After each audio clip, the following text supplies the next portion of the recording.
नमो तस्स भगवतो अरहतो सम्मा संबुद्धस्स. सुरू करायचं. ओके. सर्वात प्रथम मी माझी ओळख करून देते. मी doctor Yojana Bhagat, incharge head department of Pali, university of Mumbai. आणि आपला आजचा विषय आहे पाली भाषा आणि बौद्ध संस्कृती. तर सगळ्यात प्रथम मला सगळ्यांना डिपार्टमेंट ऑफ पालीची ओळख करायची आहे, ओळख करून द्यायची आहे. आणि त्याच्यानंतर थोडक्यात आपण पाली भाषा का शिकायची आणि पाली भाषेमधनं आपल्याला बौद्ध संस्कृतीचा अभ्यास कसा करता येतो किंवा बौद्ध संस्कृती म्हणजे काय हे मला थोडक्यात सांगायचं आहे. तर सुरुवात करताना सगळ्यात प्रथम सगळ्यांना सप्रेम जय भीम. आणि आपण या कोविडच्या माध्यमातून किंवा कोविडमुळे सगळे अभ्यास करायला एकत्र कसं आलो आहे. तर त्याच्यामध्ये धम्माचा पण काय भाग आहे किंवा धम्म आपण कसा फॉलो करायचा आणि या सगळ्या सिच्युएशनमधनं आपल्याला काय काय शिकायला मिळतं, धम्म कसा अनुसरायचा ते आपण थोडक्यात माहिती करून घेणार आहोत.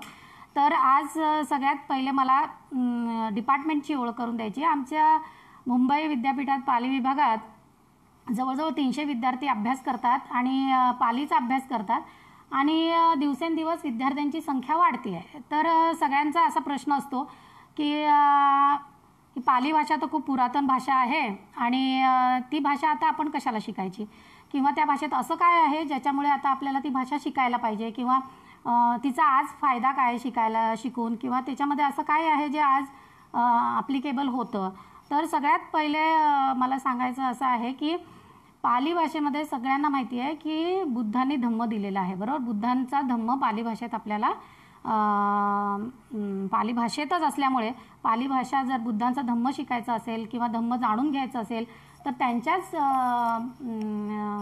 त्यांच्याच शब्दामधनं जर आपल्याला समजून घ्यायचं असेल तर पाली भाषा शिकणं गरजेचं आहे, बरोबर. हे तर सगळ्यांनाच माहिती आहे. पण पाली भाषेमध्ये अजून काय काय आहे आणि त्याच्यामधनं आपल्याला ही बौद्ध संस्कृती कशी दिसते ह्याच्यावर आपण थोडंसं चर्चा करणार आहोत. कारण आमच्या डिपार्टमेंटमध्ये आम्ही जेव्हा नुसती भाषा शिकवत नाही तर आपण त्या संस्कृतीची पण ओळख करून देतो. आपल्या भारतामध्ये जर आपण भारताचा इतिहास बघितला तर आपल्याला लक्षात येईल की आपण बुद्धालाच नाही तर त्यांच्या भाषेला, त्यांच्या लिपीला, एकूण पूर्ण संस्कृतीला विसरून गेलो होतो, बरोबर आहे. त्याच्यामुळे आपल्याला पाली भाषा काय किंवा बुद्धच काय, म्हणजे बुद्धांना पण आपण अवतार करून टाकलं होतं, त्यामुळे आपल्याला संस्कृतीची तर बिलकुल ओळखच नाही आहे. त्यामुळे आज भाषा काय आहे किंवा त्याच्यामध्ये काय आहे किंवा आपली संस्कृती, आपण बौद्ध संस्कृती म्हणतो, ती काय होती किंवा आहे अजूनही आणि तिच्यात कसे बदल झाले आणि ती आपल्याला आता अनोळखी कशी वाटते हे थोडीशी आपल्याला करायला पाहिजे. आणि जेव्हा आपण ह्याची ओळख पाली डिपार्टमेंटमध्ये विद्यार्थ्यांना करून देतो तेव्हा त्यांच्या लक्षात येतं की अरे हे तर आपल्याला माहिती असायला पाहिजे, कारण हे सगळे आपल्या आयुष्याशी निगडीत प्रश्न असतात. म्हणजे आता सपोज प्रश्न असा आहे की बाबा मला रागच का येतो, बरोबर आहे की नाही, किंवा माझं आणि याचं भांडणच का होतं नेहमी, किंवा स्तूपाला वंदनच कसं करायचं, स्तूप म्हणजे काय, पहिले तर स्तूप म्हणजे काय, बरोबर ना. स्तूपाला वंदन कसं करायचं, वंदन करायचंच की नाही करायचं, धम्मयात्रा करायची की नाही करायची, किंवा पंचशिलाचं पालन कशाला करायचं, त्याचे फायदे काय होतात, किंवा नुसतंच बुद्धाला धम्माला वंदन करायचं म्हणजे काय करायचं, बुद्ध आणि धम्म म्हणजे काय, हे असे पण प्रश्न आपल्याकडे चिकार असतात. कोणी सांगितलं तुम्हाला की ओके तुम्हाला काय म्हणतात ना चक्र म्हणजे काय हे कळलं तर आम्हाला चक्र माहिती आहे पण स्वस्तिक माहिती नाही, बरोबर ना. स्वस्तिक म्हणजे स्वस्तिकची पूजा नाही करायची किंवा स्वस्तिक हे नाही आहे. मग आपल्याला हे माहीत नसतं की स्वस्तिक म्हणजेच धम्मचक्र आहे, व्हील इन मोशन. म्हणजे हे जे इन्फॉर्मेशन आहे, ही जी माहिती आहे ही आपल्याला पाली साहित्यामध्ये पण दिसते आणि त्याच्यातनं त्याचा हुकम कसा झाला या बौद्ध संस्कृतीचा तो आपल्याला दिसतो. आणि जेव्हा आपण डिपार्टमेंटमध्ये पालीचा अभ्यास करतो, म्हणजे विनय करतो, सुत्त करतो, अभिधम्म करतो किंवा साधं ऐतिहासिक त्याचे आढावे घेतो किंवा ब्राह्मी लिपी शिकतो किंवा flower arrangement and the teaching of Buddha घेतो किंवा death and how to face it the Buddha's way असे लेक्चर्स घेतो किंवा किंवा असे सेमिनार्स घेतो आणि किंवा आपण विद्यार्थ्यांना सांगतो की आता बाबासाहेबांनी जे पुस्तकं लिहिली आहेत ना, जी पाली साहित्यावर आधारित आहे, त्यांच्यावर तुम्ही पोस्टर बनवा. तेव्हा विद्यार्थी जेव्हा स्वतःहून करायला जातात किंवा नाण्यांमधनं तुम्हाला बुद्धांची संस्कृती कशी दिसते किंवा अशोकाच्या शिलालेखांमधनं बौद्धाचा धम्म कसा दिसतो, असे जेव्हा स्वतः जाऊन विद्यार्थी अभ्यास करतात ना, तेव्हा त्यांना लक्षात येतं की अरे हे आपल्या रोजच्या जीवनाशी निगडीत आहे आणि आपल्याला हे वाचायला पाहिजे किंवा असा अभ्यास करायला पाहिजे. तेव्हा आपण नुसता पाली भाषेत धम्म आहे असं म्हणून चालत नाही, तर पाली भाषेमध्ये आपल्याला काय काय आहे, म्हणजे काय नाही आहे असं मी नेहमी विचारत होते की तुम्ही विचारा की काय नाही आहे. कारण प्रत्येक प्रश्नाची उत्तरं, माणसाचा अभ्यास इतका सखोलपणे बुद्धाने केला होता की प्रत्येक वेळी ते जेव्हा कुठल्या प्रश्नाची उत्तरं देत होती किंवा कोणाला काही समजावून सांगत होती, धम्म सांगत होती, तेव्हा त्यांनी प्रत्येक वेळी एक नवीन पर्स्पेक्टिव्ह दिला, एक नवीन अप्रोच दिला आहे लाईफकडे बघण्याचा. त्याच्यामुळे नेहमीचा जो आपल्या विचार करण्याची पद्धत होती त्याच्यापेक्षा वेगळा असे एक त्यावेळेला संस्कृती निर्माण झाली होती आणि त्याला त्या फेजला तेव्हा त्या पिरियडला लोक बुद्धिस्ट इंडिया किंवा बुद्धिस्ट कल्चर किंवा बुद्धिस्ट फेज असं म्हणतात. म्हणजे आपण जर भारताच्या इतिहासाचा विचार केला तर आपल्याला लक्षात येतं की अर्लिएस्ट म्हणजे भारताचा इतिहास जेव्हापासून लिहायला सुरुवात झाली, बरोबर आहे, इसवी सन पूर्व 6व्या शतकापासूनच बुद्धाचा म्हणजे भारताचा इतिहास लिहिता येतो. तेव्हापासून तो पिरियड तो जवळजवळ पुढचे 1200 वर्ष म्हणजे जवळ 7व्या शतकापर्यंत याला बुद्धिस्ट इंडिया असं म्हटलं जातं.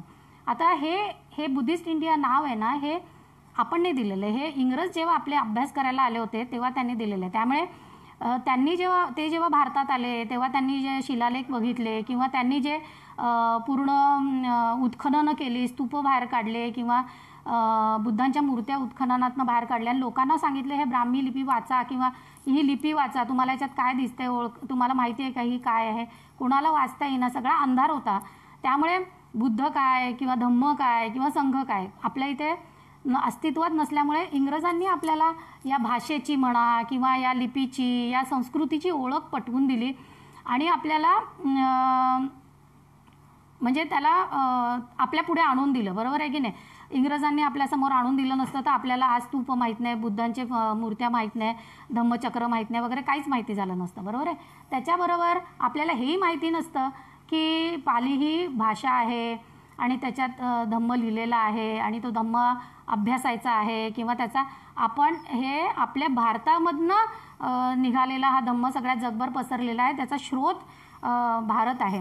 तर अशी जेव्हा आपल्याला म्हणजे इतिहासच माहिती नाही त्यामुळे संस्कृती माहिती असणं ह्याच्यात शक्यच नाही. तर आपण जेव्हा विद्यार्थ्यांना ना हे सगळे आमच्याकडे जेव्हा Buddhist culture, Pali language and Buddhist culture असा कोर्स असतो किंवा Pali language and the teachings of the Buddha किंवा Pali language and art and architecture किंवा पाली लँग्वेज अँड आपलं काय म्हणतात त्याला पाली लँग्वेज अँड लिटरेचर असे जे कोर्सेस आहेत त्याच्यामुळे प्रत्येक ठिकाणी पाली भाषेतनं जे आपल्याला शिकायला मिळतं ते आपण जास्त खोलात जाऊन लोकांकडनं करवून घेतो, शिकवून घेतो. नुसतं नाही की तुम्ही ना पाली भाषेचा अभ्यास करा आणि मग तुम्हाला हे कळेल किंवा तुम्ही पाली भाषेचा अभ्यास करा किंवा शिलाचं पालन करा मग तुम्हाला हे कळेल, तसं नाही. बुद्धांची पूजा कशी करायची, ओके, बोधीपूजा कशी करायची, बुद्धपूजा कशी करायची किंवा कशी केली पाहिजे, पाली लिटरेचरमध्ये बुद्धांनी सांगितलं आहे का कसं करायचं आहे. बुद्ध म्हणाले का माझी पूजा करा, नाही करा म्हणाले तर मग आपण का करतो, मग कशाची पूजा करतो, बरोबर आहे की नाही. तर बोधी ट्री म्हणजे काय, बोधीची पूजा करायची म्हणजे कशाची पूजा करायची किंवा स्तूपाला वंदन करायचं म्हणजे काय, स्तूप म्हणजे बुद्ध कसं. म्हणजे आता आपण आहे ना आर्ट अँड आर्किटेक्चरचा अभ्यास करत नाही त्यामुळे आपल्याला लेणी म्हणजे काय माहिती नसतं किंवा म्हणजे मी तर असं पण बघितलं की स्तूपावर सुद्धा हा बौद्ध स्तूप आहे असं लिहून ठेवतात लोक, म्हणजे ना बुद्धाच्या चेहऱ्यावर हा बुद्ध आहे असं लिहिण्यासारखं आहे, पण हे आपल्याला माहिती नाही. त्यामुळे अज्ञानामध्ये आपण अशा खूप मोठ्या मोठ्या चुका करतो आणि त्याच्यामुळे आपल्याला अभ्यास केल्याशिवाय आपल्याला पालीचा अभ्यास केल्याशिवाय आपल्याला हे कळणार नाही. तर पालीचाच का अभ्यास करायचा आहे, कारण पालीमध्येच बुद्धांनी ह्या संस्कृतीला जन्म दिलेला आहे, बरोबर आहे ना, की कसं वागायचं, कसं राहायचं, शिलाचं पालन कसं करायचं, समाधीचा अभ्यास कसा करायचा आणि आपली स्वतःची पहिया कशी डेव्हलप करायची किंवा जागवायची हे सगळ्यात महत्त्वाचं आहे. त्याच्यामुळे आपण जेव्हा पाली भाषा शिकतो ना त्याच्यात 3 ॲस्पेक्ट्स असतात. म्हणजे 3 ॲस्पेक्ट्स कसे असतात की परियत्ती असते, पटिपत्ती असते, पटिवेधन असतं. म्हणजे मी आता जे बोलते आणि तुम्ही ऐकताय हे काय झालं, हे परियत्ती झाली. म्हणजे मी बोलते, मी अभ्यास केला, मी पुस्तक वाचलं, मी बोलले, तुम्ही ऐकलं, तुम्ही त्याच्यावर चर्चा केली, हा सगळा परियत्तीचा ॲस्पेक्ट आहे. बरोबर आहे की नाही. तर परियत्ती हा फार महत्त्वाचा आहे. धम्म सवन करणं किंवा धम्म कानावर पडणं हे फार फार महत्त्वाचं असतं. कारण तुमच्या कानावरच कधी धम्म पडला नाही किंवा शिकवण आली नाही तर तुम्ही त्याच्या अनुसरण कसं करणार, बरोबर की नाही. त्यामुळे परियत्ती फार महत्त्वाची असते. त्यामुळे पुस्तकं लिहिणं, लोकांना धम्म सांगणं किंवा शिकवणं हे फार महत्त्वाचं आहे. बरोबर आहे. त्याच्यानंतर पटिपत्ती करणं फार महत्त्वाचं असतं. म्हणजे नुसतं ऐकलं आणि चर्चा केली तसं होता कामा नये. How you become a Buddhist, तुम्ही बुद्धिस्ट कसे होता किंवा बुद्धांच्या धम्माला कसे आचरण करता, तर तुम्ही जेव्हा त्यांनी दिलेला मार्ग त्याच्यावर चालायचा प्रयत्न करतात. म्हणजे बुद्धांनी जर सांगितलेलं आहे की आपल्याला शीलाचं पालन करायचं आहे, आर्य अठ्ठंगिको मग्गो फॉलो करायचा आहे किंवा हा निब्बाणाकडे घेऊन जाणारा मार्ग आहे किंवा हा दुःखातनं मुक्ती करायचा मार्ग आहे, तर तो आपल्याला समजला पाहिजे. बरोबर आहे ना. म्हणजे समजवताना जर तुम्हाला 4 आर्य सत्य समजायचे असतील की दुःख समुदय, दुःख निरोध गामिनी प्रतिपदा, असं आपल्याला सगळ्यांना माहिती आहे, पाठ आहे. पण आता होतं काय माहिती आहे का आपल्यामध्ये, म्हणजे आपण जेव्हा धम्माचा अभ्यास करतो तेव्हा साधारण बुद्ध जेव्हा एक्सप्लेन करायचे किंवा सांगायचे तसेच थोडासा प्रयत्न मी पण करते की सपोज आपल्याला पहिलं आर्य सत्य दुःख आहे हे समजतं. बरोबर आहे. समुदय आहे हे आपण सगळ्यांवर, तुझ्यामुळे मला वाईट वाटलं, तुझ्यामुळे मला राग आला किंवा तू असा बोललास म्हणून मला असं वाटलं. बरोबर. कारणं आपण वरवर शोधत असतो पण आपल्याला कारणं काय आहेत, ओरिजिनल कारणं हे लक्षात आले पाहिजेत. तर काही कारणं असू शकतात, बरोबर आहे की नाही, जे आपल्याला कळतात किंवा कळत नाही. तर कारण समजून घेणं. ओके. दुःखाचं कारण आता मी जर तुम्हाला सांगितलं की सपोज तुम्ही आजारी आहात आणि तुम्हाला बरं वाटत नाही, तुमचं पोट दुखते समजा आणि मग तुम्ही डॉक्टरकडे जाताय. बरोबर आहे. आणि मग तुम्हाला डॉक्टर विचारतायत की काय, तुम्ही सांगताय डॉक्टरला की बाबा मला बरं वाटत नाही. मग डॉक्टर विचारतो काय झालं, तर म्हणाले माझं पोट दुखतंय. मग तुम्ही डॉक्टर विचारणार तुम्हाला तुम्ही काय खाल्लं, मग तुम्ही सांगणार मी पाणीपुरी खाल्ली, शेवपुरी, जे काय असेल ते. आता तर काय खाता येत नाही पण तेव्हा सपोज असं आपण उत्तर दिलं तर मग ते म्हणणार बघा तुमच्या या दुःखाचं कारण किंवा पोट दुखण्याचं कारण हे आहे, मी तुम्हाला अशा गोळ्या देतो आणि ह्याच्याने तुम्ही बरं व्हाल. बरोबर आहे. मग तुम्ही ते प्रिस्क्रिप्शन घेता आणि घरी येता. आता प्रिस्क्रिप्शन घरी घेऊन आणि त्याच्यावर लिहिलेलं असतं की सकाळी 2 गोळ्या, दुपारी 2 गोळ्या, संध्याकाळी 2 गोळ्या, काय जे काय असतील ते, सकाळी 1, दुपारी 1. आता तुम्ही काय करताय, म्हणजे आपण बुद्धांच्या शिकवणीचं काय करतोय थोडक्यात बघा. आपण काय करतोय, प्रिस्क्रिप्शन घेतो. बरोबर आहे ना. पण औषधं ॲक्च्युअली विकत आणतच नाहीत. बरोबर आहे ना.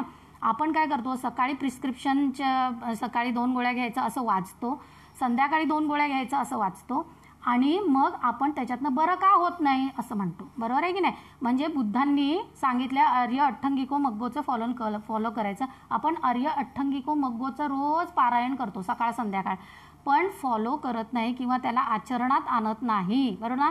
कधी आपली सम्मा वाचा नसते, सम्मा कंबंतो नसतो, मग त्याचा फळ देणार, आपण त्यातनं बाहेर येणार त्या दुःखातनं, हे आपण अपेक्षा कसं करतो. तुम्ही म्हणाल काय वेडा आहे काय, आधी मेडिकलमध्ये जाऊन औषधं आण, ती औषधं खायची, प्रिस्क्रिप्शन वाचून कोणी बरं झालंय का, नाही. बरोबर आहे की नाही. तसंच बुद्धांच्या टीचिंगचं आहे. तुम्ही नुसते हे आर्य सत्य आहेत, 4 आहेत, हा अठ्ठंगिको मार्ग आहे, तो वाचला, तोंडपाठ केला, पालीमधून केला तरी काही बरे होणार नाही. बरोबर आहे की नाही. कारण तो आचरणात आणणं जास्त महत्त्वाचं आहे.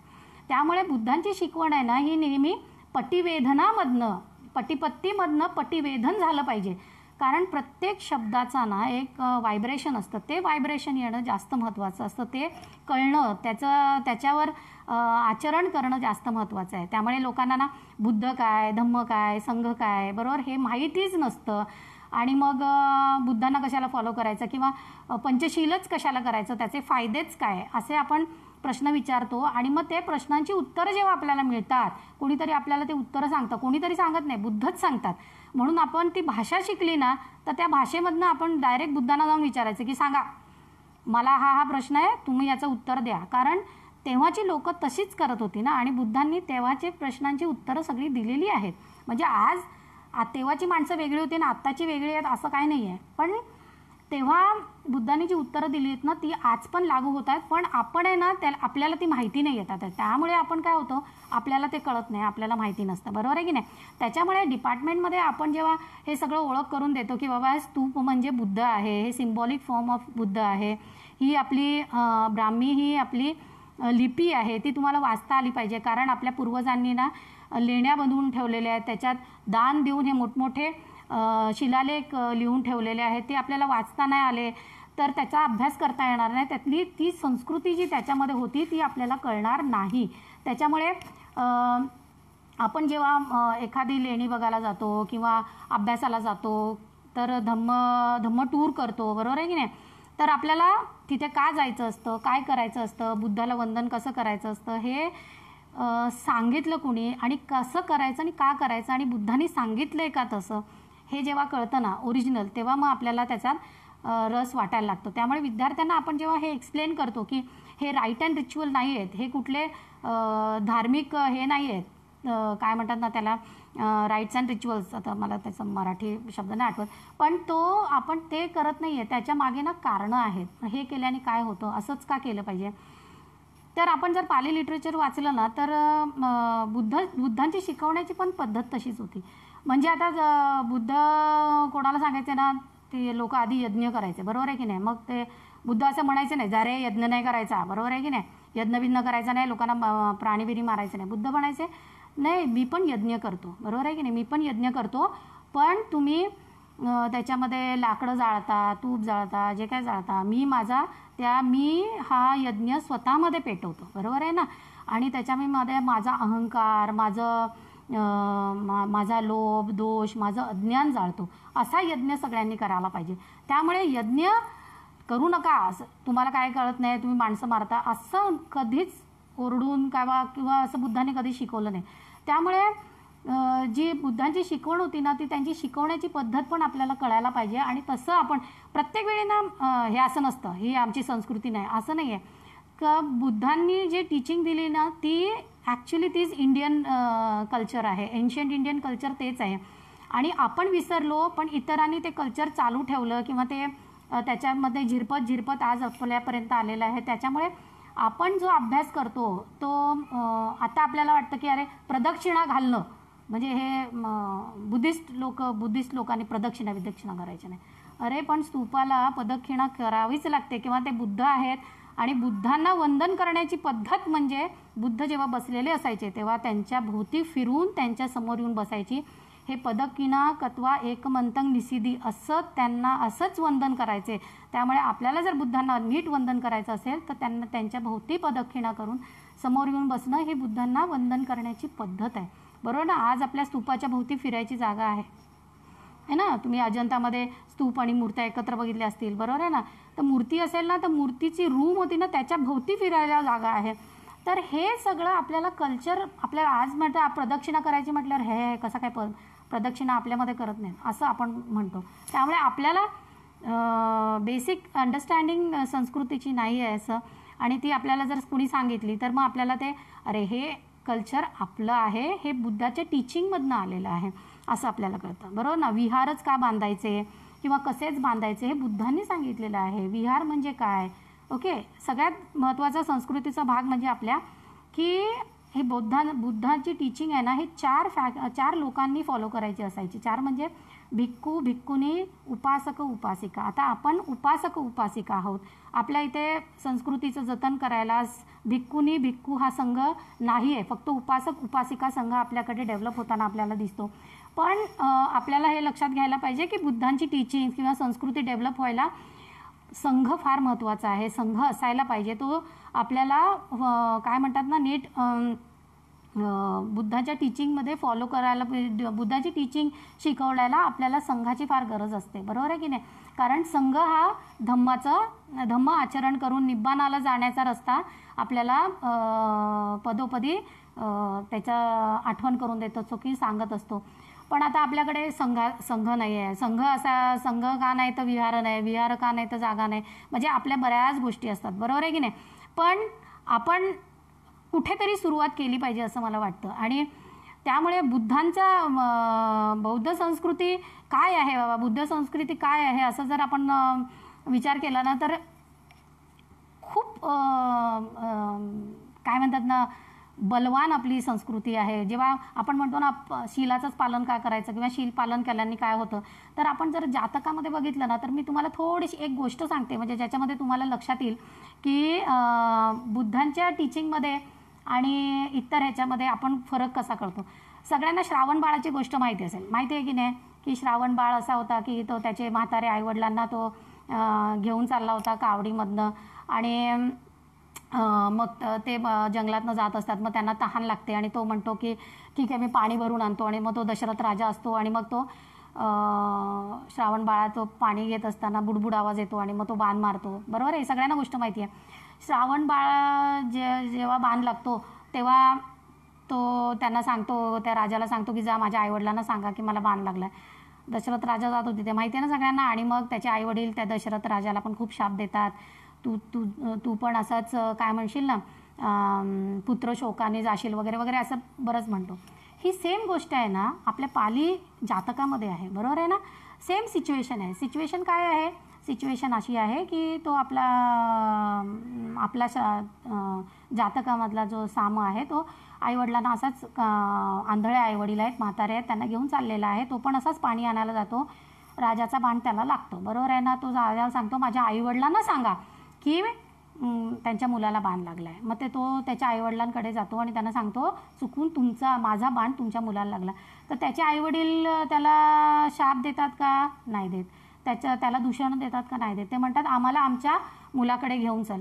आणि त्याला शिव्या शाप काही न देतात, ते फक्त एवढं बघतात की आणि ते आपली सच्ची क्रिया करतात. म्हणजे काय करतात की बाबा आजपर्यंत आम्ही जे शीलाचं पालन केलेलं आहे, आम्ही जे सत्याने वागलो आहे, त्याच्या बलाने आमच्या मुलाला काहीही होता कामा नये किंवा आमच्या मुलगासुद्धा त्याच्यातनं बरा व्हावा. हे सत्य आहे, ह्या सत्याचं बळ आहे, ह्या सत्याने आमचा मुलगा बरा व्हावा. त्यांनी त्या राजाला तू का मारलंस किंवा तू त्याला शिव्या दिल्या नाही, त्याला शाप दिला नाही, तू पण मरशील असं काही म्हटलं नाही. त्यांनी आपलं सत्याचं बळ वापरलं आणि आपल्या मुलाला त्यांनी बरं केलं किंवा त्यातनं बाहेर काढलं. तर आपण ही संस्कृती बुद्धिस्ट संस्कृती आहे, बौद्ध संस्कृती आहे की आपल्याकडे जे सत्य आहे त्याचं बळ आपण वापरलं पाहिजे, न की दुसऱ्यांना दोष देणं की तुम्ही असं करता, तुम्ही तसं करता, तुम्हाला दुसऱ्यांना शिव्या देणं, दुसऱ्यांना तुम्हाला काय कळतंय अकला नाही किंवा तुम्ही का केलं, तूच कारणीभूत आहेस.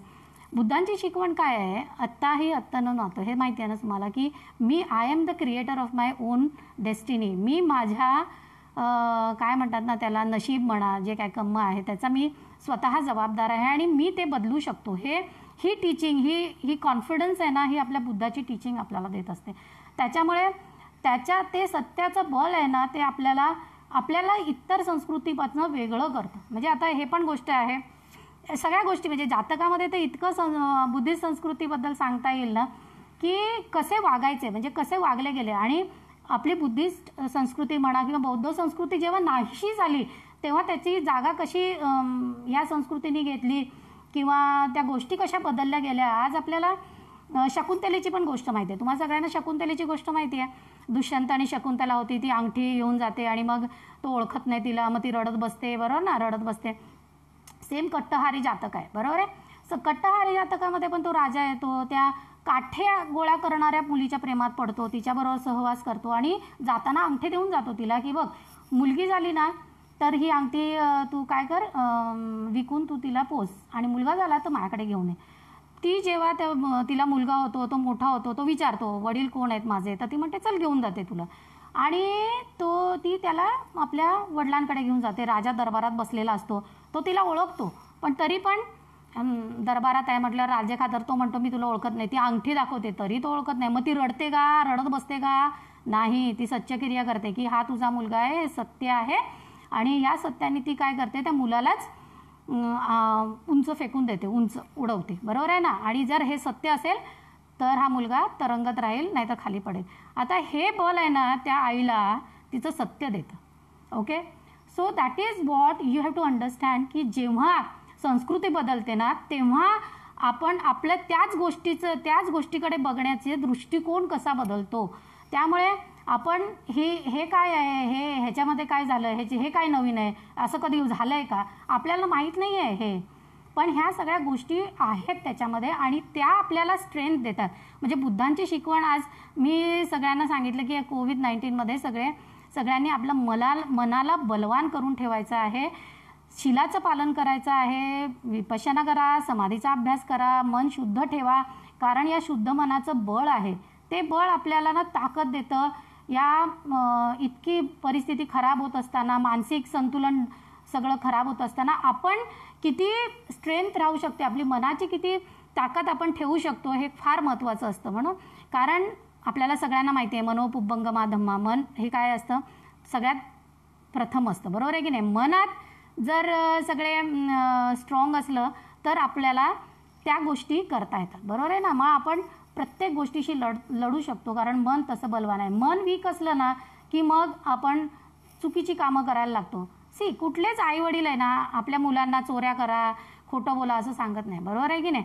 पण जेव्हा खरं बोलायची वेळ येते तेव्हा ती मनाची ताकद आहे का आपल्यामध्ये खरं बोलण्याची, ती ताकद आपण दिली पाहिजे. सो दॅट त्यांना कधी खोटं बोलावंसं वाटणारच नाही, बरोबर आहे ना. त्यांना टीचिंग तशी दिली पाहिजे की okay you have to be strong in mind so that you can face the reality. सत्याला सामोरं जाणं सगळ्यात महत्त्वाचं असतं. बुद्धांचं टीचिंग तेच आहे की बाबा जे दिसतं ना तेच खरं आहे असं नाही, तर तुम्ही ॲनालिटिकल व्हा, लॉजिकल व्हा, रॅडिकल थिंकिंग करा, जे सत्य आहे त्याला पडताळून बघा आणि मग ॲक्सेप्ट करा. मी सांगतो म्हणून ॲक्सेप्ट करायची नाही. तर ही जी ॲनालिटिकल करण्याची स्किल आहे ना ही बुद्धांनी आपल्याला दिलेली आहे, त्यांच्या टीचिंगने आपल्याला दिलेली आहे आणि हे सगळं पाली साहित्यामध्ये अगदी काठोकाठ भरलेलं आहे, बरोबर आहे ना. त्याच्यामुळे आपण काय करायचं किंवा काय करायला पाहिजे असं जेव्हा प्रश्न येतो ना तेव्हा बुद्धांचा सल्ला नाही म्हणणार मी, बुद्धांना विचारणं सगळ्यात महत्त्वाचं असतं, बरोबर आहे की नाही.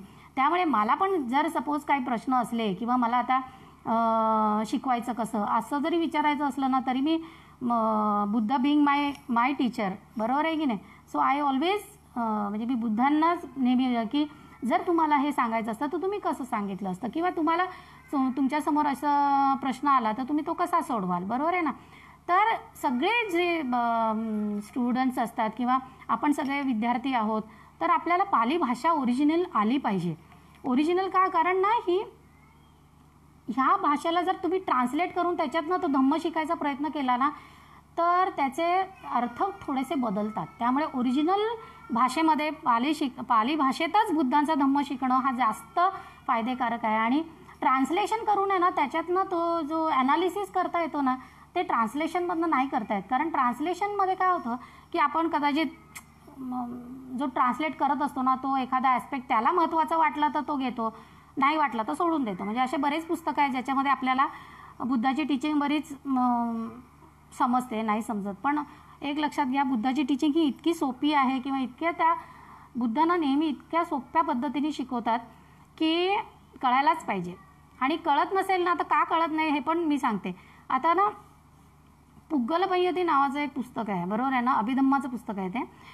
तर म्हणजे ग्रंथ आहे, पुस्तक नाही म्हणता येणार त्याला, ग्रंथ आहे. तर त्याच्यामध्ये बुद्धांनी काय केलं, या जगभराच्या सगळ्या व्यक्तिमत्वाला ना 390 टाईप्स ऑफ पर्सनॅलिटीमध्ये त्यांनी विभागलं आहे.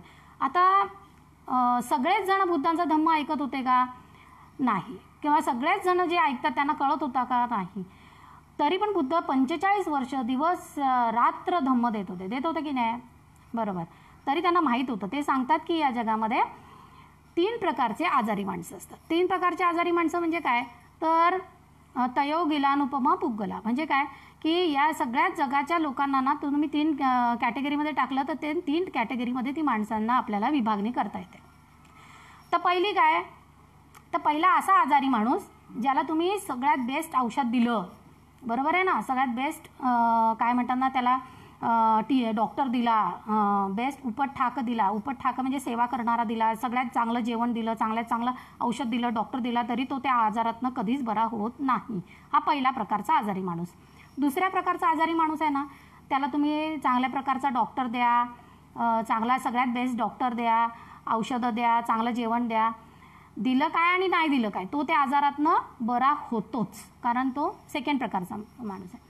आता तिसऱ्या प्रकारचा जो आजारी आहे ना, त्याला जर तो आजारी पडला तर त्याला जर तुम्ही औषध दिलं तरच, बेस्ट औषध दिलं तरच तो त्या आजारातनं बाहेर येतो, बेस्ट जेवण दिलं तरच त्याचं सगळ्यात उत्तम त्याला त्याची शुश्रूषा केली तरच तो त्याच्यातनं बाहेर येतो, अन्यथा येत नाही. आणि बुद्ध म्हणतात की हे तिसऱ्या प्रकारचा जो आजारी माणूस आहे त्याच्यासाठी मी गिलान पच्चय भेषज परिखार हे दिलेलं आहे. म्हणजे जे 4 रिक्विजिट्स आहेत भिक्खूंचे, त्याच्यामध्ये हे चौथं रिक्विजिट्स आहे की आजाऱ्याला औषध द्यायचं, हे तिसरा जो कॅटेगरीचा आजारी आहे त्याच्यासाठी दिलेला आहे. आता धम्म ऐकणारे पण, धम्माच्या मार्गावर चालणारे पण हे 3 आजारी टाईपचे पर्सनॅलिटीज असतात, बरोबर आहे ना. आता सपोज माझ्यासमोर 100 लोक बसलेले आहेत आणि मी सगळ्यांना सांगते, बुद्धांच्या समोर 100 लोक बसलेले आहेत आणि बुद्ध धम्म सांगतात, तर तुम्हाला वाटतं पूर्ण 100 लोकांना कळेल? नाही कळणार. त्यातले 33.33% लोक आहेत ना, हे पहिल्या आजारीसारखे आहे की त्यांना समोर बुद्ध आला काय आणि कोणी आलं तरी धम्म काय ते आचरणार नाहीत. बुद्धांचा धम्म त्यांचा कळणार नाही म्हणा, किंवा आचरणार नाहीत, किंवा या कानाने ऐकून त्या कानाने सोडून देतील. दुसऱ्या टाईपचे पर्सनॅलिटी जी आहे ती काय करणार, हे आम्हाला आधीच माहीत होतं, हे काय नवीन सांगितलं, हे आम्हाला सगळं माहिती आहे असं म्हणून त्याच्यावर फॉलो करणार नाही, पण जे काय माहिती होतं त्याच्यावर फॉलो करत राहतील कदाचित, आणि ते पण धम्माच्या मार्गावर चालतील, बरोबर आहे ना. बुद्ध म्हणतात मी त्यांच्यासाठी पण धम्म देत नाही, मी आहे ना, मी त्या तिसऱ्या टाईपच्या पर्सनॅलिटीसाठी धम्म देतो, ज्याच्या कानावर जेव्हा धम्म पडेलच ना तेव्हाच तो त्या मार्गावर चालेल. त्याला जर कोणी धम्म सांगितला, त्याला जर कोणी शिकवण दिली, त्याला जर कोणी समजावून सांगितलं की तू असं कर, तरच तो त्या मार्गावर चालू शकेल. आणि ह्या तिसऱ्या टाईपच्या पर्सनॅलिटीसाठी मी हा धम्म देतोय. 45 वर्ष मी जो धम्म देतोय ना, तो जगातले 100 लोक ऐकत असतील तर फक्त ते 33.33 लोक त्यांच्यासाठी मी धम्म देतो, कारण पहिल्याला त्याची गरज नाही, दुसऱ्याला पण गरज नाही, फक्त त्या तिसऱ्या टाईपच्या पर्सनॅलिटीसाठी तो धम्म आहे. त्यामुळे बुद्धांनाही माहीत होतं की सगळ्यांना काय समजणारं नाही, आकलन करणार नाही, पण बुद्धांनी तरीही धम्म दिलाच, बरोबर ना. त्यामुळे आपण सांगायचं काम करायचं असतं, बरोबर आहे ना. किती लोकांना किती कळतं. मी असा प्रश्न विचारला होता, तर तुम्ही कुठल्या कॅटेगरीचे आहात, आजारी आहात, म्हणजे तुम्हाला आधीच सगळं माहिती आहे की तुम्ही सांगा नाही सांगा मला काय फरक पडत नाही, की धम्म कानावर पडल्यावरच आपण त्याच्यावरनं चालायला शिकणार आहोत, अशा कॅटेगरीचे असाल तर तो धम्म तुमच्यासाठी आहे असं समजा. नाहीतर पहिल्या 2 कॅटेगरीमध्ये असाल तर काय उपयोगाचे नाहीत, राईट. त्यामुळे मी नेहमी विद्यार्थ्यांना सांगत असते की आपण कुठल्या कॅटेगरीमध्ये आहे, आपण बुद्धाच्या टीचिंगच्या कुठल्या कॅटेगरीमध्ये आहेत, ज्याच्यामध्ये आपल्याला हा धम्म अनुसरायचा आहे, शिकायचा आहे, समजून घ्यायचं आहे, बरोबर आहे की नाही. त्यामुळे आपण जेव्हा एखादी गोष्ट करतो, एखादी शिक्षण घेत असतो, त्याचा उपयोग आपण म्हणतो ना, आता पाली भाषा कशाला शिकायची, आता काय नोकऱ्या मिळतात का पाली भाषा शिकून, बरोबर आहे ना, नाही मिळत, बरोबर आहे, नाही मिळत. पण आपल्या इथे मराठी भाषा शिकली तरी नोकरी कुठे मिळते असं आहे ना. तर पण पाली भाषा शिकून फायदा काय होतो, आपल्याकडे इंजिनियर्स, डॉक्टर्स सगळे काय शिकतात, कारण त्याच्यामध्ये धम्म आहे, जीवन जगण्याची कला आहे. बुद्धांनी किती प्रश्नांची उत्तरं दिलेली आहे त्या भाषेमध्ये, आणि ती जर आपल्याला जाणून घ्यायची असेल, आपण कसं जगायचं, कसं मरायचं है ना, कसं वागायचं एकमेकांशी, तर ते आपल्याला पाली भाषा शिकणं आणि त्याच्यामधनं जी संस्कृती आपल्याला पदोपदी प्रत्येक वेळी दिसते ना, ती आपल्याला जाणून घ्यायची आहे, बरोबर आहे, ती आपल्याला शिकून घ्यायची असते. त्याच्यामुळे आपल्याला पाली भाषा शिकायला पाहिजे असं मी नेहमी सांगते. आणि पाली भाषेची ही जी काय म्हणतात ना त्याला, 2600 वर्षापूर्वी पासून आपण जो धम्म आपल्या भारतामध्ये आहे आणि मध्ये गायब झाला 12व्या शतकानंतर, आपल्यामध्ये धम्मच नाही, त्याच्यामुळे ती संस्कृती जी आपल्या पूर्वजांनी निर्माण केली होती ती आपण पार विसरलेलो आहे. म्हणजे आज गजलक्ष्मी दिसते की नाही, सगळे त्याला गजलक्ष्मी म्हणतात, ती गजलक्ष्मी आहे ना, ही महामाया आहे हे सुद्धा आपल्याला माहिती नसतं, बरोबर आहे की नाही. त्यामुळे स्तूप हे बुद्ध आहे हे माहिती नाही आम्हाला किती गोष्टी माहिती नाही आहेत, आणि आम्हाला कधी जाणून घेण्याचा प्रयत्न पण करायचा नाही. पण ना बाबासाहेबांनी ना आपल्याला धम्म देताना ना खूप व्यवस्थितपणे त्या 22 प्रतिज्ञा दिल्या होत्या, आणि त्याच्यामध्ये तुमच्याकडनं काहीतरी काढून घेतलं ना तर तुम्हाला त्याच्यामध्ये काहीतरी देता येते हे तुम्ही लक्षात ठेवा, ओके. त्याच्यामुळे तुम्हाला जेव्हा बाबासाहेब असं म्हणतायत ना की मी म्हणजे आपण जर 22 प्रतिज्ञा त्यांच्या बघितल्या तर की सुरुवातीला म्हणतात ते की मी ब्रह्मा विष्णू महेश यांना देव मानणार नाही किंवा त्यांची उपासना करणार नाही, बरोबर. असं त्या सगळ्यात येतात की मी काय काय करायचं नाही, जे मी आधी करत होतो ते आता करायचं नाही, बरोबर आहे ना. कारण तेव्हा ती माझी संस्कृती होती, आता माझी नाही आहे ती. कारण मला आता काय करायचं आहे, मला आता मी पंचशिलाचं पालन करेन, अठ्ठंगी मग्गोचं आचरणात आणेल असे ते सांगतायत ना. म्हणजे आपल्याला ते करायला पाहिजे असं मला वाटतं. त्यामुळे संस्कृती आपण जेव्हा म्हणतो तेव्हा आपल्याला धम्मयात्रा करायला पाहिजे, बरोबर आहे की नाही. तिथे काय होतं, बुद्धांनी सांगितलं आहे की आज आपण सगळे लोक आधी तीर्थयात्रेला जायचे, तसे आपण धम्मयात्रेला जातो, बरोबर आहे. तीर्थयात्रा ही बुद्धांच्या टीचिंगवरनंच आलेलं पुढचं काय म्हणतात ना त्याला डेव्हलपमेंट आहे. कुठल्याही बाकीच्या लिटरेचरमध्ये बुद्धांनी कधीच म्हणजे आधीच्या कुठल्या बिचरनी सांगितलं नाही की धम्मयात्रा करा किंवा त्या जागेत जा. पण बुद्धांना महापरिनिब्बाणाच्या वेळेला विचारलं होतं की आता तुम्ही तर चालले, तुम्ही तर शरीर त्यागताय, मग आम्ही काय करायचं, बरोबर आहे ना. आम्ही प्रेरणा घ्यायला कोणाकडे जायचं. बुद्ध म्हणतात धम्म तर आहेच, पण तुम्ही सगळ्या कुलपुत्रांनी मन एकाग्र करून, मन शुद्ध करून ह्या जागांवर यायचं आहे. कुठल्या जागेवर, जिथे तथागतांचा जन्म झाला, जिथे तथागतांनी काय धम्मचक्र प्रवर्तन केलं, जिथे बोधी प्राप्त केले, जिथे महापरिनिब्बाण झाले, अशा जागे येऊन तिथे तुम्ही मन शांत करून तिथून प्रेरणा घ्यायची असते.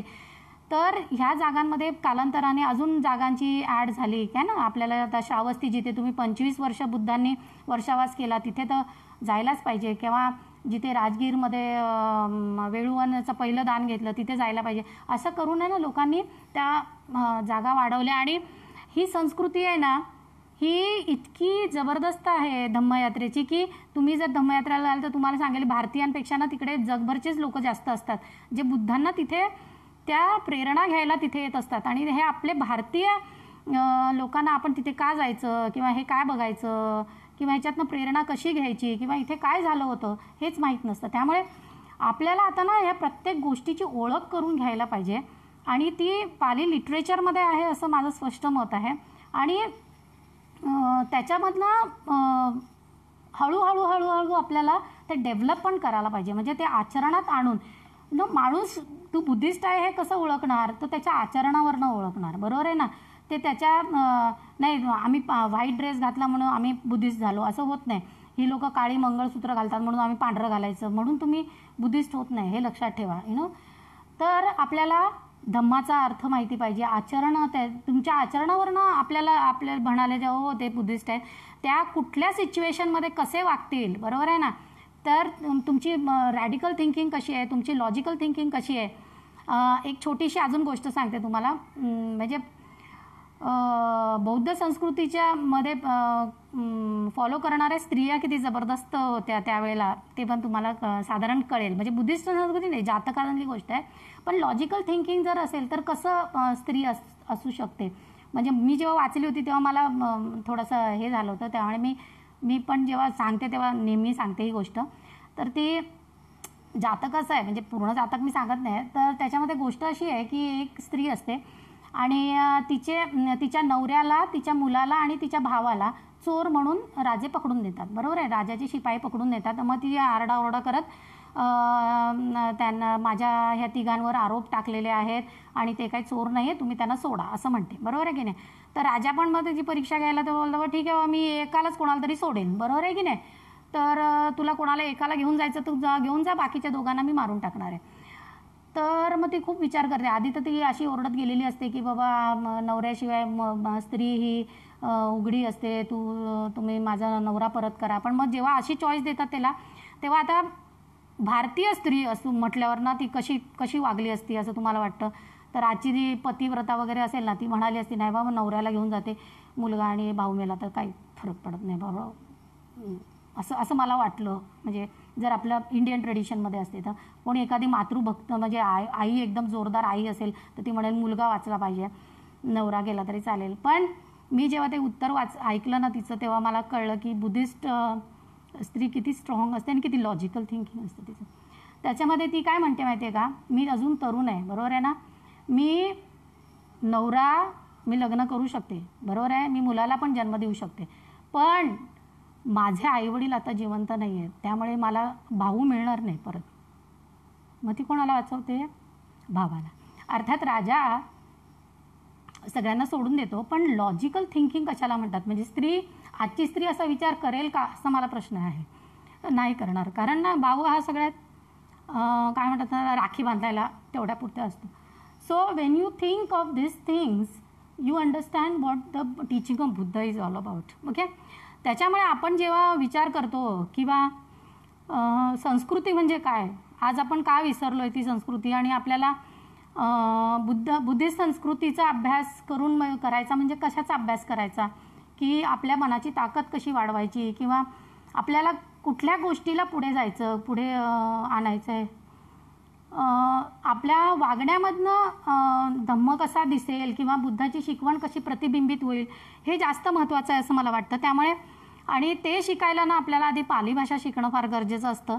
त्याच्यामुळे डिपार्टमेंटमध्ये नेहमी मी पाली भाषा शिकण्यावर आणि मग सगळ्यांची स्वतःची उत्तरं स्वतः शोधण्यावर जास्त भर देते. किंवा तुम्ही ठीक आहे, तुमचा जे काय प्रश्न असतील ना, मग मी मुलगीच का झाली, मग माझा जन्म, मग एखादा माणूस म्हातारा होऊन मरतो, एखादा तरुणपणीच का मरतो वगैरे, असे जे प्रश्न असतात लोकांचे, किंवा एखादा हुशार होतो, एखादा श्रीमंत होतो, मी का गरीब झालो, कम्म काय आहेत, कम्म आहेत की नाही, विपाक असतात की नाही, किंवा जसे म्हणजे मी वाईट मनाने कम्म केले तर त्याचा विपाक मिळतो का, असे काही प्रश्न, म्हणजे बरेच प्रश्न असतात लोकांचे, प्रत्येकाचे वेगवेगळे प्रश्न असतात. पण त्या सगळ्या प्रश्नांची उत्तरं आहे ना बुद्धाने दिलेली आहेत, असं नाही की दिलेली नाही आहेत, तर ती दिलेली आहेत, पण आपल्याला ती, आपण कधी त्या लिटरेचरमध्ये जात नाही. त्याच्यामध्ये धम्म आहे, धम्म आहे, धम्म आहे, पाली आहे, त्रिपिटक आहे. पहिली तर आपल्या त्याच्यावर विश्वासच नसतो की हे प्युअर आहे किंवा धम्म आहे. ओके, आपल्याला वाटतं याच्यात कोणीतरी भेसळच केली आहे. बरोबर आहे ना? तसं काही नाही आहे. It is a very pure Buddha's teaching. त्यामुळे आपल्याला बुद्धाच्या शिकवणीवर पहिली तर श्रद्धा असली पाहिजे, विश्वास असला पाहिजे, आणि त्याशिवाय त्याच्यानंतरच आपण आहे ना त्याला आचरणामध्ये आणू शकतो, हे लक्षात ठेवा. त्याच्यामुळे बुद्धांची शिकवण आधी शिकायची, ती आचरणात आणायची, आणि त्याच्यानंतर तिचा संस्कृतीमध्ये आपोआप त्याची संस्कृती बनते. किंवा आपली जी जुनी संस्कृती आहे तिला निदान अंडरस्टँड करायचं किंवा समजून घेणं हे आपलं आता काम आहे असं मला वाटतं. त्याच्यामुळे मी प्रत्येकाला पुन्हा सांगेन की हे जे मी लेक्चर देते ना, हे विद्यार्थ्यांसाठी आहे, की मला विद्यार्थी हवे आहेत, विद्यार्थी पाली भाषा शिकायला, कारण ती भाषा शिकणं फार गरजेचं आहे. आणि पाली विभागात तुम्हाला शिकवण्याची पूर्ण सोय आहे. आपल्या टीचर्ससुद्धा सगळ्या एकदम ऑक्सफर्ड क्वालिफाईड आहेत. कारण गंमत कशी आहे माहिती आहे का, पाली जरी भारतीय भाषा असली तरी ती बोलली जात नाही, एवढं सगळ्यांना माहिती आहे. तिचा अभ्यास भारतामध्ये फारसा होत नाही, तर त्याचे स्कॉलर्ससुद्धा सगळे ऑक्सफर्ड, जर्मनी वगैरेमध्ये असतात. त्यामुळे त्या भारताबाहेरच्या स्कॉलर्सकडनं त्यांनी येऊन आपल्याला शिकवलेलं आहे, किंवा त्यांच्याकडनं आपले टीचर्स सगळ्या शिकत आहेत. मी ऑक्सफर्डला जाऊन शिकून आले, किंवा ते सर इथे येऊन आपल्याला शिकवत आहेत. त्याच्यामुळे आपल्याकडे वेल ट्रेंड एकदम मॉडर्न संस्कृत, आधी कसं व्हायचं ना, पालीचा अभ्यास संस्कृतमधून व्हायचा, आता नाही. पालीचा अभ्यास, पाली भाषा ही इंडिपेंडेंट एक भाषा आहे, आणि त्याच्यामध्ये सगळ्या बुद्धांची शिकवण आहे असं म्हणून जी टीचिंग आपल्याला मिळते ती आता आपण देतो. त्याच्यामुळे मग ते डॉक्टर असो, इंजिनियर्स असो, मॅनेजमेंटचे स्टुडंट असो, लॉयर्स असो, सगळ्यांना त्यातनं काही ना काय मिळत असतं. गृहिणी असो, रिटायर्ड लोक असो, स्टुडंट्स असो, बरोबर आहे की नाही? त्यामुळे ह्या भाषेमध्ये सगळा, म्हणजे बुद्धिस्ट सायकोलॉजी म्हणा, की फिलॉसॉफी म्हणा, की आर्ट अँड आर्किटेक्चर म्हणा, की मेडिसिन म्हणा, हे सगळं या भाषेमध्ये दडलेलं आहे. त्याच्यामुळे ती ओरिजिनल भाषा शिकणं आणि चांगल्या टीचर्सकडनं शिकणं फार गरजेचं आहे, जे तुम्हाला ह्या पर्स्पेक्टिव्ह किंवा हा अप्रोच देऊ शकतील. नुसतं पाली बोलता येऊन काय फायदा नाही. बोलायला तर आपल्याकडे आता संभाषण करायला किंवा कम्युनिकेट करायला दुसऱ्या लँग्वेजेस आहेत. त्यामुळे मी पाली बोलता आलं पाहिजे याच्यावर कधी भर देत नाही. काही गरज नाही पाली बोलण्याची. पाली भाषेत काय आहे ते कळणं जास्त महत्त्वाचं आहे, की पाली बोलता येणं. मराठीत बोललं तरी काही प्रॉब्लेम नाही, पण पाली कळलं पाहिजे, जाणलं पाहिजे, अनुभवता आलं पाहिजे. कारण अनुभवाचं ज्ञान हे सगळ्यात महत्त्वाचं ज्ञान आहे असं बुद्धाने सांगितलेलं आहे. त्यामुळे मला असं वाटतं, मला इथे 40-45 मिनटं झालेले आहेत, तर मला थांबायला सांगितलं होतं 45 मिनटानंतर. आणि काही प्रश्न असतील तर तुम्ही प्लीज विचारा. आणि पुन्हा एकदा सांगते, पाली भाषा शिकायलाच पाहिजे, हे लक्षात ठेवा. कुठेही असा तुम्ही कसेही शिका. जर मुंबईच्या आसपास असाल तर डिपार्टमेंट तुमच्यासाठी एकदम ओपन आहे. यू कॅन एनिवे 10वी 12वी पास विद्यार्थ्यांपासून अगदी PhD पर्यंत आपल्याकडे सगळे कोर्सेस आहेत. त्यामुळे तुम्ही नक्की जॉईन करा पाली भाषा. आणि तुमचे काही प्रश्न असतील तर departmentofpali@gmail.com या मेलवर तुम्ही प्रश्न टाकू शकता. सगळं डिपार्टमेंट ऑफ पाली असं पूर्ण लिहायचं, ओके, स्मॉल, आणि @gmail.com @gmail ह्याच्यावर तुम्ही तुमचे प्रश्न टाकू शकता. आता तुम्हाला काही विचारायचं तर विचारू शकता. सगळ्यांच्या प्रश्नाची उत्तरं कदाचित मला देता येणार नाहीत, पण तरी पण if you have any questions I will be there. Yeah, tell me.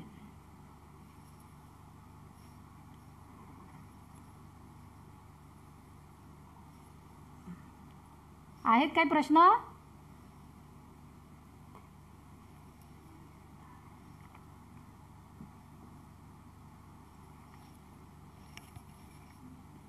I can't see any questions coming up. Okay, so I think I'll continue. काही प्रश्न नाही असं मला वाटतंय, कारण माझ्यापर्यंत कुठले प्रश्न येत नाही आहेत. ओके, तर थोडंसं अजून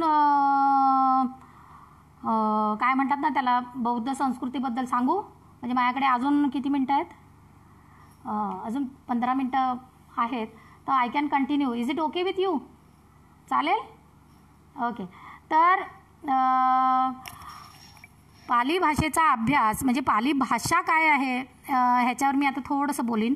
कारण मला जेव्हा आपण अभ्यास करतो ना तेव्हा कल्चरमध्ये काय किंवा भाषा म्हणजे काय, त्याचा इतिहास काय आहे, आणि ही भाषा ओरिजिनल फॉर्ममध्ये आपल्यापर्यंत आली आहे का, ह्याच्यावर खूप चर्चा असते. आणि म्हणजे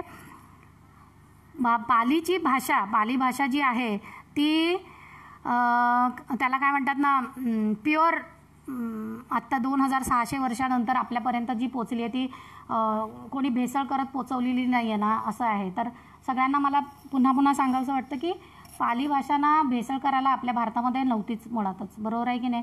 ती कधीच गायब झाली होती भारतामधनं. त्यामुळे श्रीलंका, म्यानमार या देशांनी तिला सांभाळलेली आहे आणि खूप प्युअर किंवा एकदम प्युरिटीमध्ये तिचं ओरल ट्रेडिशनमध्ये, रिटर्न ट्रेडिशनमध्ये तिचं सांभाळ झालेला आहे. आणि आत्ता आपल्याकडे जे येते पाली भाषा ती मात्र सिंहलमधनं किंवा म्यानमारमधनं आपल्याकडे ती पिटक आलेलं आहे, त्यामधनं आलेलं आहे. त्यामुळे हे कोणी घुसडलेलं आहे किंवा काय झालेलं आहे असं त्याच्यात अजिबात शंका ठेवायची नाही.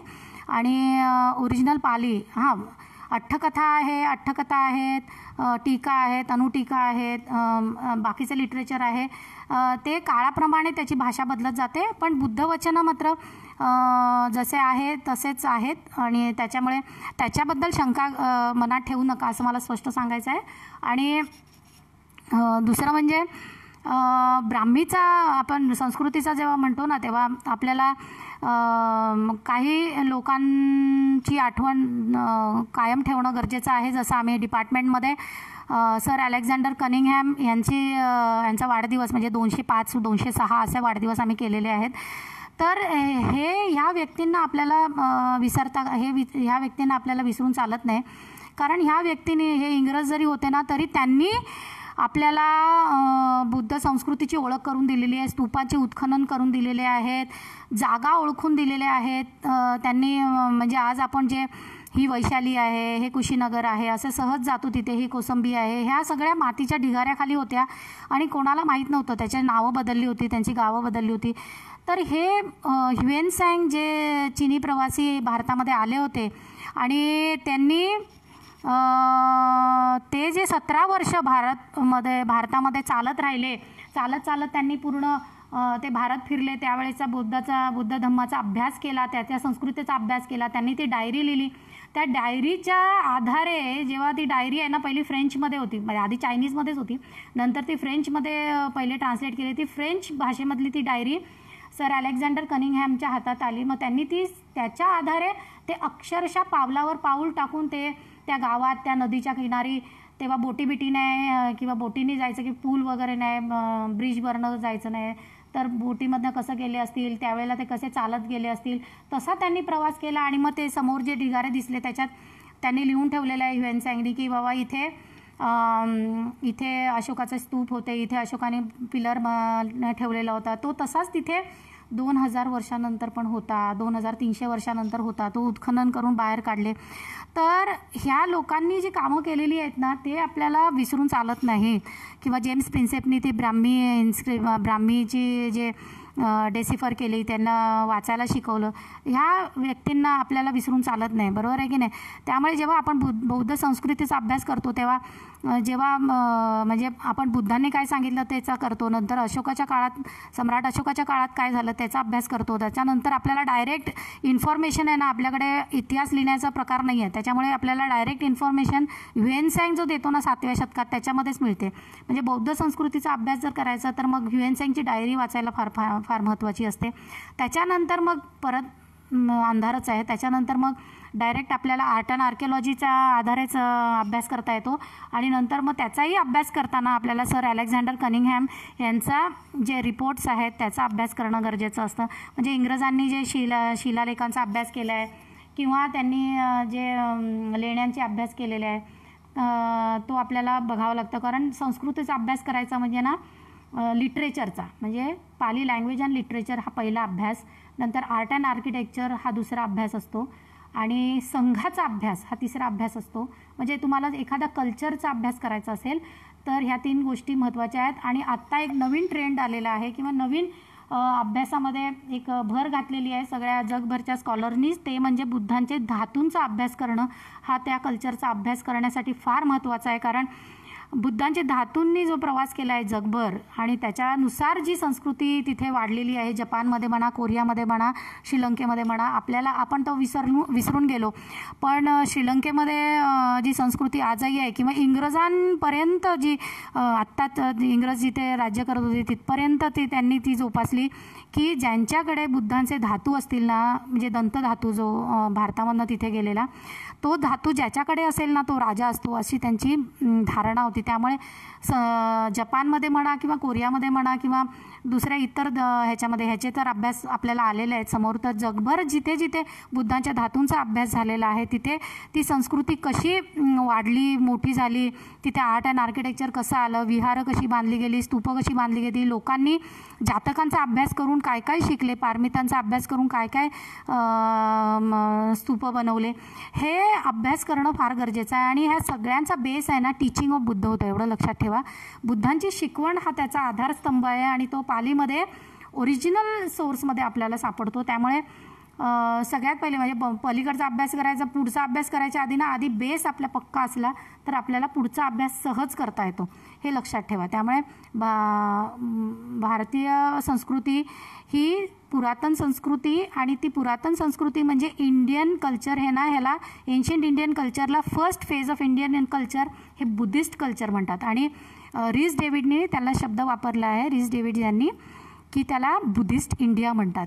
त्यामुळे हे 1200 वर्ष आहे ना हे भारतीय कल्चर होतं, लक्षात ठेवा. म्हणजे नाण्यांवर म्हणा, स्तूपांमध्ये म्हणा किंवा त्यांच्या राहणीमानात म्हणा, विचारसरणीत म्हणा, आर्ट अँड आर्किटेक्चर मध्ये म्हणा, पुस्तकांमध्ये म्हणा, सगळीकडे भारतामध्ये धम्मच होता, बरोबर आहे ना. तीच आपली संस्कृती आहे आणि तिचा अभ्यास करणं हे आपलं, मी पुन्हा सांगेन, आपलं कर्तव्य आहे. त्याच्यामुळे आपल्याला पाली भाषा शिकून बुद्धांची संस्कृतीचा अभ्यास करायलाच पाहिजे. ओके, तर मला असं वाटतं आता इथे थांबायला पाहिजे. ओके, सो अजून काही सांगायचं विचारायचं असेल तर मी पुन्हा सांगेन. मुंबई विद्यापीठात पाली विभागामध्ये तुम्हाला कसा प्रवेश घ्यायचा याची अधिक माहिती पाहिजे असेल तर तुम्ही आमचे पाली अंतेवासिका असं फेसबुक पण आहे, आमच्या टीचर्स सगळ्या व्हॉट्सअपवर वगैरे अवेलेबल आहे. अर्थात इन्फॉर्मेशन तुम्हाला मुंबई युनिव्हर्सिटी डिपार्टमेंटच्या वेबसाईटवर पण मिळेल, मुंबई विद्यापीठाच्या.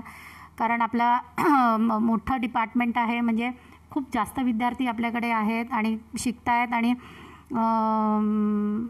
आणि चांगला म्हणजे आपले विद्यार्थी बुद्ध धम्माचे प्रॅक्टिस पण करत आहेत. त्यामुळे आपल्याला म्हणजे पालीचा एक अभ्यास करण्याची एक चांगली संधी विद्यापीठामध्ये आहे, त्याचा पुरेपूर फायदा मला वाटतं सगळ्यांनी घ्यायला पाहिजे आणि तो अभ्यास करायला पाहिजे. Okay, so thank you so much. मला ॲक्च्युली काही प्रश्न दिसले नाही इथे, त्याच्यामुळे मी प्रश्नांची उत्तरं देऊ शकत नाही आहे. पण तुमचे काहीही प्रश्न असले तरी तुम्ही डिपार्टमेंटला कॉन्टॅक्ट करा आणि शिकायला मात्र नक्की यायचं. ऑनलाईन आहे का नाही, ऑनलाईन अजिबात पाली शिकता येत नाही हे पण मी तुम्हाला सांगते. कारण उच्चार कसे असतात, उच्चार कसे करायचे किंवा पाली तुमच्या समोर टीचर असल्याशिवाय ना तुम्हाला पाली शिकता येत नाही, एवढं लक्षात ठेवा. त्यामुळे समोर टीचरच्या समोर बसून पाली शिका आधी आणि नंतर मग तुम्ही स्वतःचा अभ्यास करू शकता. बरोबर आहे की नाही? त्याच्यामुळे तुम्ही स्वतः पाली शिकून एकदम काय म्हणतात ना, सक्षम व्हायचं, स्वतःच्या मनावर ताबा मिळवायचा आणि you have to purify your mind and be enlightened yourself. म्हणजे आपण स्वतः काय म्हणायचं त्याला, ज्ञानी व्हायचं. विजडम, युअर पहिया has to be develop by yourself. तुम्हाला स्वतः तुमची पहिया डेव्हलप करायची आहे. Then you can take decisions, then you can take the right decisions, असं मला वाटतं. And so I think I'll say thank you so much for listening to me. मला ऐकलं म्हणजे तुम्ही ऐकताय असं मी गृहीत धरून तुम्ही ऐकलं असं म्हणते, कारण मला इकडनं काही दिसत नाही आहे. So thank you so much and it was nice talking to you from this platform. Thank you so much.